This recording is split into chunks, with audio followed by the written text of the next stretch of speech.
All right, so to wrap this up, we're going to work on the composition. So I want you to rearrange some of these pieces, change some of the sizes so that you're playing with the layout, the placement. Think about rule of thirds. What do you want to emphasize? That should be your biggest thing. And then Dolly is afraid of ants. It's one of his things that comes out in his work. It's a fear of his, so that's partly why this is in here. So really think about how you can accentuate maybe his fear of ants when you're doing this. So you are going to make some choices about how you're arranging this, but I do want you to choose something to duplicate a couple times. Okay, so that could be the ants, it could be him. So to duplicate, I'm going to duplicate him. I'm going to give kind of this feel of some movement. So I'm going to the layer that he's on, and I can either right click and do duplicate layer, or keyboard shortcut should be Control J, and I have a duplicate of it. It layers it directly on top. So I want to see, I'm going to do it where I kind of see his eyes peeking out. I'm going to use the arrow key to kind of nudge this around.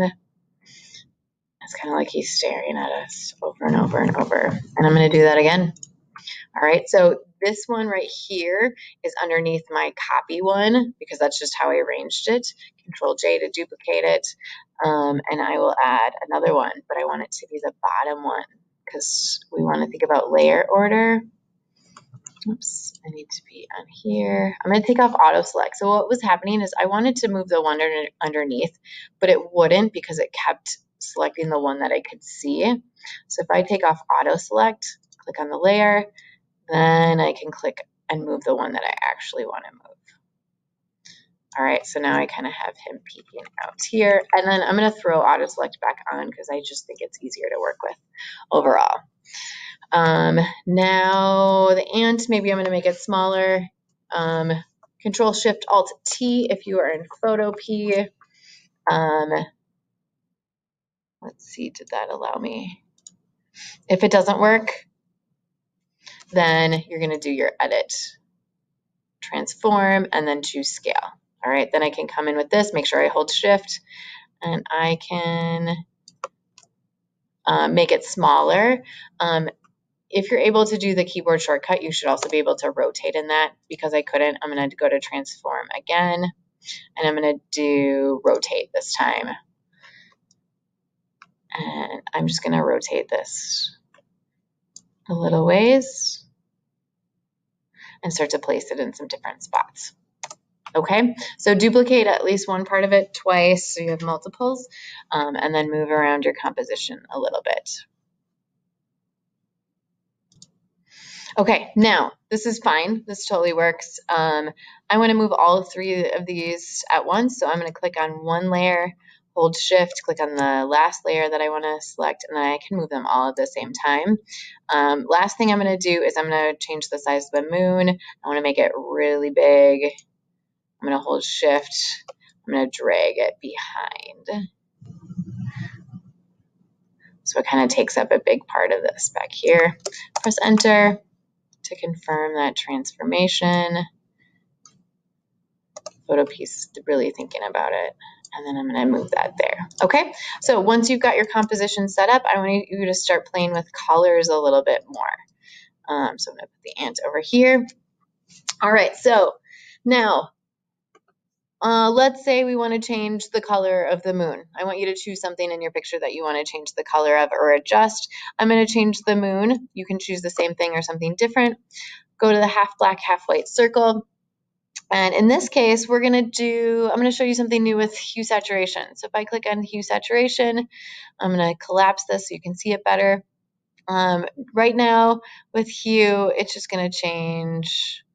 It's the bottom layer, so it's just going to change that one. But you can always click Colorize and bring up the saturation. Whoa, look at that. And then you can really see some of the color come out. So I'm going to shift this to, let's do kind of this bluish color. So I want you to do a hue adjustment, and Colorize is an awesome adjustment for that. Then maybe you want to make something lighter or darker. So choose one thing to make lighter or darker. I'm going to do one of the dollies. So when I do this, I'm going to do brightness. I'm going to brighten it a little bit just to kind of get it to fade, but it's brightening everything underneath there. So what I want to do is right click on that brightness and contrast, do clipping mask, and then it's going to apply it just to that layer only. All right, and I'm going to do that one more time because I want to kind of have this gradual change. Oops, I don't need a clipping mask on that. I'm going to Control Z that, and I'll do brightness and contrast. I'm going to brighten up that last layer. I want to do a right click, clipping mask, so it applies just to the layer below. I can see that arrow. And then I have kind of this value change with Dolly in the background, which is kind of cool as well. All right, so once you have a colorize on one layer, you've changed, brightness, contrast, or something else on another layer, or change something else to black and white. Maybe you change the ants to black and white. This is your final product for the skill builder. Go ahead. Once again, you're going to save that as a PSD. So that's going to download in just a second. And then go back and you need to save it one more time. You're doing an export as a JPEG so that you are handing in both the JPEG and the PSD version. Default is just fine. Click save, and then you are good to go.